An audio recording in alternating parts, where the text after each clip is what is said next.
Sur le front ukrainien, de nouvelles recrues venues d'Asie. Ces soldats nord-coréens sont filmés dans un camp d'entraînement dans l'est de la Russie. Depuis plusieurs jours, des vidéos comme celle-ci circulent sur les réseaux sociaux. C'est bien un corps militaire autonome, bien armé, bien encadré et bien commandé. Ce qui n'est pas le standard des unités russes actuelles qui ont été très abîmées par les 2 années et demie de guerre sur le front ukrainien. Selon les renseignements sud-coréens, ces soldats sont arrivés à bord de bateaux avant de rejoindre plusieurs bases situées dans l'extrême-orient russe. D'après les États-Unis, leur déploiement face aux troupes ukrainiennes est imminent. Les informations les plus récentes indiquent que pas moins de 8000 de ces forces nord-coréennes ont été déployées dans la région de Koursk.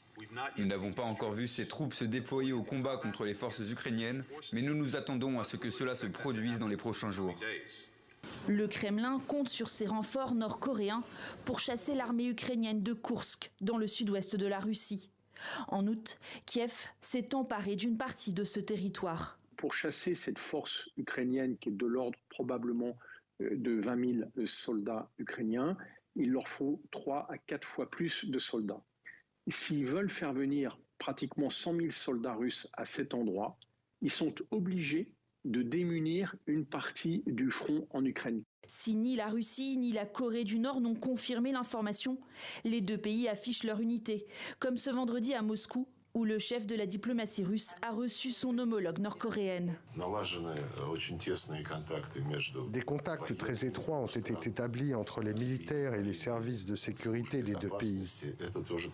Cela permet de résoudre des questions importantes pour la sécurité de nos citoyens et des vôtres. Les Occidentaux suspectent également Pyongyang de fournir une grande quantité d'obus et de missiles à la Russie, en contrepartie notamment d'un soutien technologique russe indispensable au renforcement de l'arsenal nucléaire nord-coréen.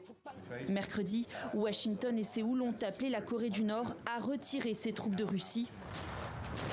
Mais quelques heures plus tard, le pays a procédé au tir d'un nouveau missile balistique intercontinental à combustible solide, le plus avancé de son arsenal.